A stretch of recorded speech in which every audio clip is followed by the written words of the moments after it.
After accusing me of being someone who leaks information before it's ready, Amin El-Hassan gave the audience something that I was not ready yet to report. It is not fully baked, so I will simply tell you on the front end of this as context. I have partial information on something that will be explosive if it happens, and I'm just going to set you up for something here that is speculative right now, but is something to keep an eye on because... Hang on a second. Do I need to hold on to my seat? Is this like heat information? Because you got to prepare us. Well, I mean, Amin just teased it. I didn't. I was just throwing a hypothetical. But it's half-baked, okay, because...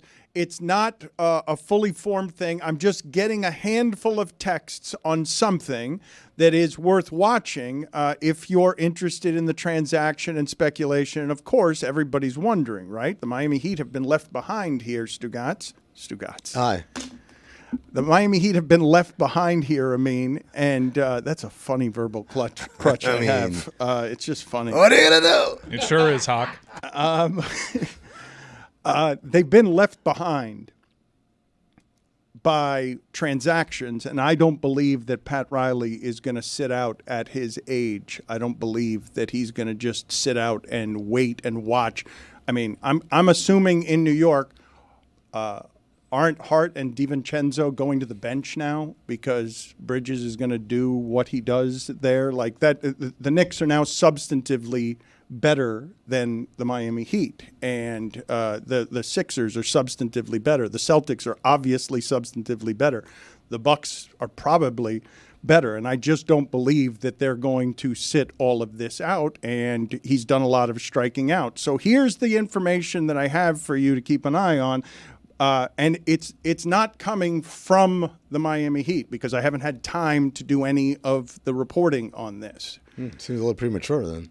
Well, that's your fault. I just thought a hypothetical. I know, but you betrayed me, and you leaked it, and you put the audience in a position where they now want something. The regular Greg Cody over there. Yeah, I feel like you leaked it. You could have just let me say this hypothetical, and no one would have ever batted an eye. But the moment you leapt up onto that microphone and let it be known, everyone's like, wait a sec, this is real? I mean, wasn't just doing fever dreams now? Well, but you betrayed me, though. I just told you moments earlier during the commercial break something that I thought you'd find interesting that was just for you. Classic Stugotz. I mean, what are you going to do? I encourage all of you to listen to Pablo Torre Finds Out and the episode about what is happening with the mess at the top of power. You usually don't get this kind of access to where the money is. The money can shield some of these things from ever becoming public. But Amin can speak to some of the mess happening in Minnesota because there's an ownership fight there that is super interesting. And Glenn Taylor is the owner of the Timberwolves, and I don't think anyone considers him a good owner. Does anyone consider him a good owner? I mean, his reputation in the league is not quite Donald Sterling, but I think a lot of people think he kind of stinks. Up until maybe the last couple of years with Anthony Edwards, the Timberwolves had the losingest winning percentage in all of major American professional sports, the NBA, MLB, NFL, NHL. That is their legacy. It's just awful. Oh, Kevin Garnett played there. Awful. Oh, and Anthony Edwards is there. And that's just the results. On top of that, he is viewed as somebody who is a little bit crazy, and he sold the team to Alex Rodriguez and Alex Rodriguez's consortium of people. And I encourage you to listen to Pablo Torre Finds Out because he did a deep dive on how messy and ugly all of that stuff is. There's an arbitration coming up in which we're going to find out who gets that team. Is it going to be Glenn Taylor or is it going to be A-Rod? And this is what you need to watch out for, okay? If Glenn Taylor keeps the team, what's going to happen after that is they're going to lose their team president, Tim Connolly. He's going to leave because he signed a long-term deal with the A-Rod team, and I think it's contingent, I believe, on A-Rod being the owner. Everybody thought A-Rod was going to be the owner of that team. And if Tim Connolly leaves, the next step on that is Anthony Edwards possibly wanting to leave with him and requesting a trade to Miami because of the relationship he has developed with A-Rod and just loves it. Do we get A-Rod too or no? Loves it down here. Well, no, you would not get A-Rod down here. You don't get Tim Connolly either. No, you don't get Tim Connolly either. But of course, obviously, that would be something that would excite Miami fans. I haven't done enough of the subsequent reporting to even know when that arbitration is or when that possibly would happen. But Valentine's Day is something that's being floated as you should watch for all of that. Wow, that is some information right there. You haven't even talked to the Miami Heat yet, and you've got a date. You've got Valentine's Day as a potential Ant-Man to Miami. This is humongous, Dan. Well, it's just speculation so far. It's half-baked.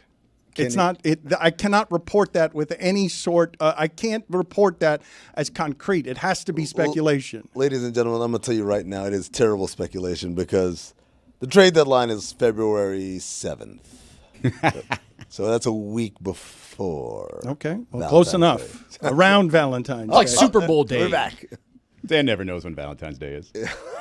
I've never been good at that. That's true. I've been recently taught the importance of Valentine's Day. Not important. By who? Hallmark?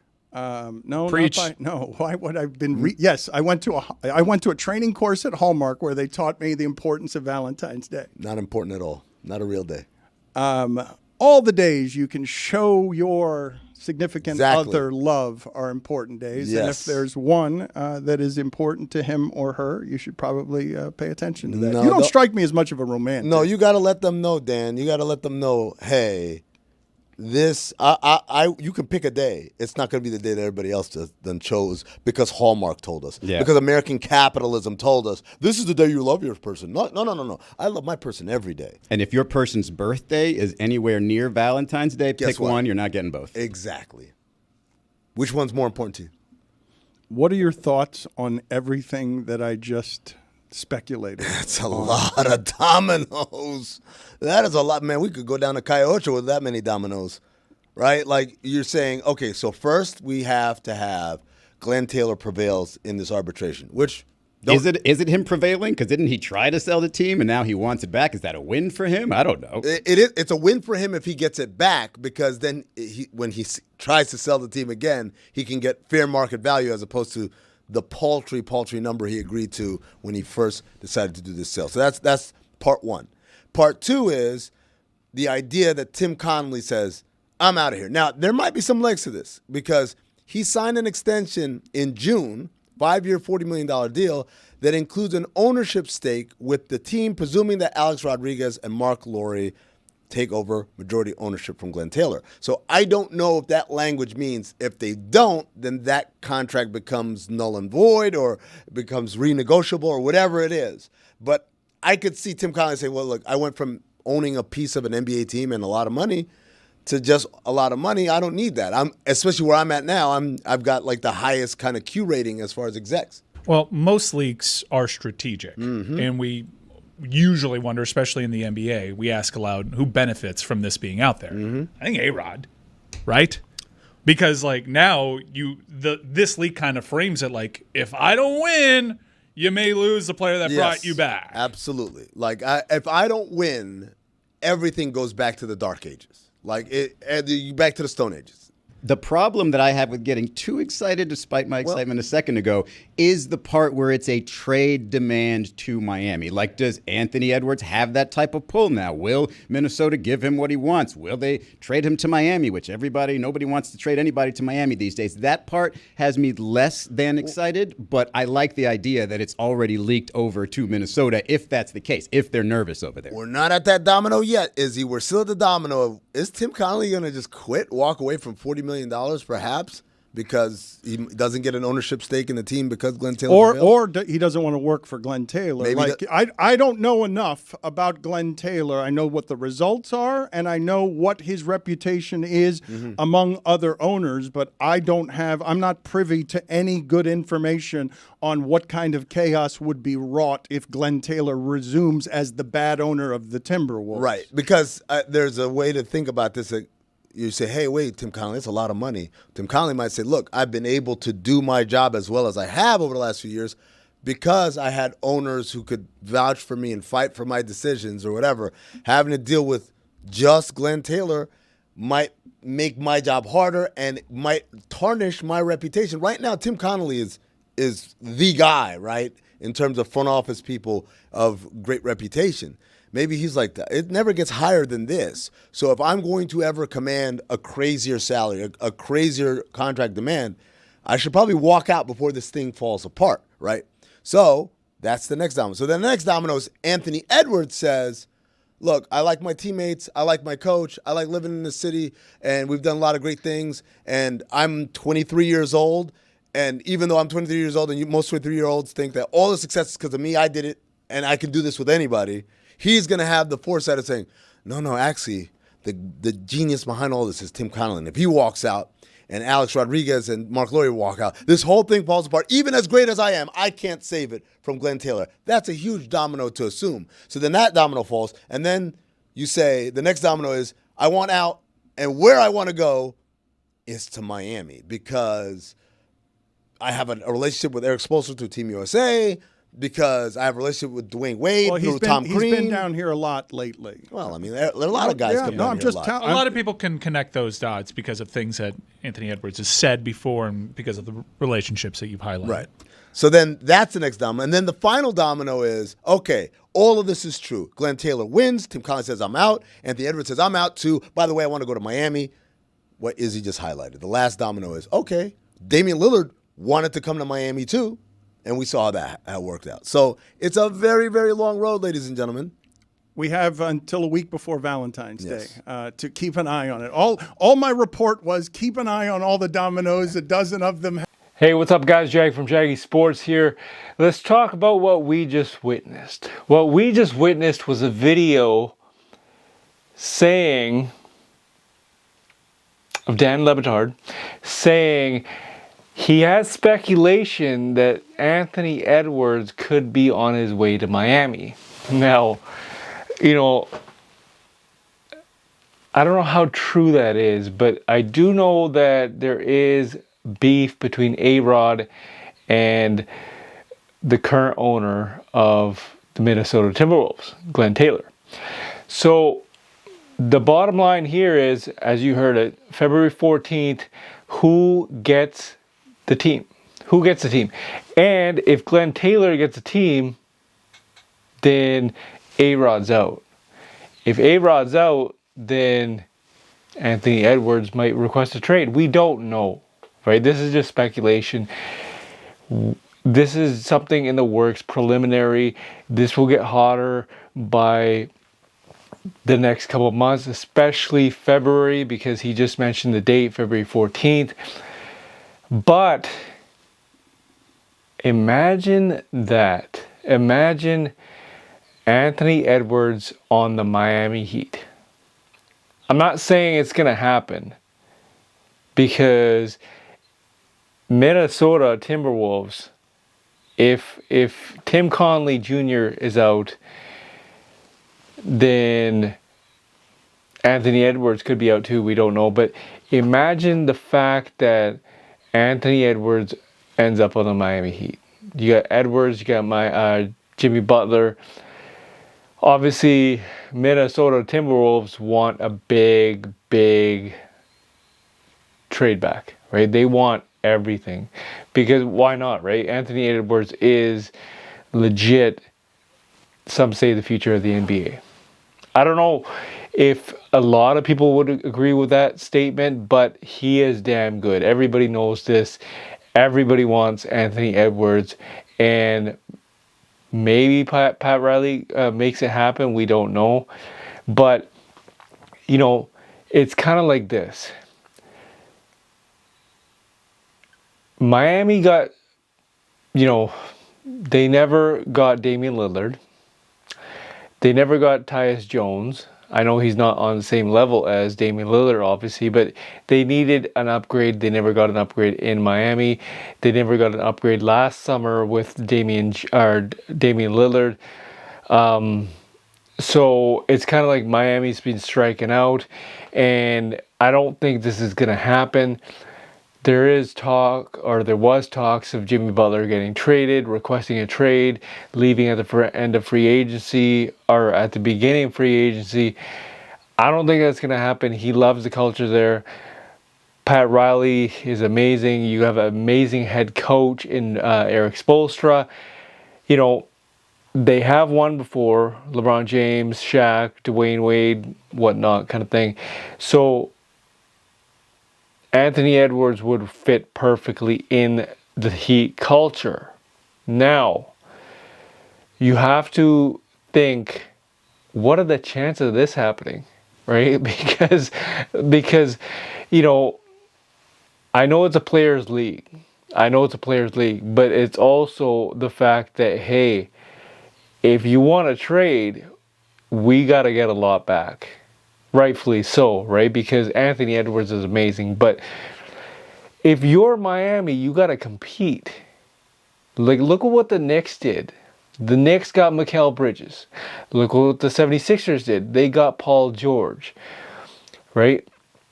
They got a couple other pieces here and there. But, you know, 76ers look damn good. The New York Knicks look damn good. Right, Cavs, they're still good, right? They pretty much kept most of their pieces, but they're still good, right? And obviously you have Boston Celtics. Boston Celtics are now the measuring stick because they're the champions, and the fact that, hey, you got depth.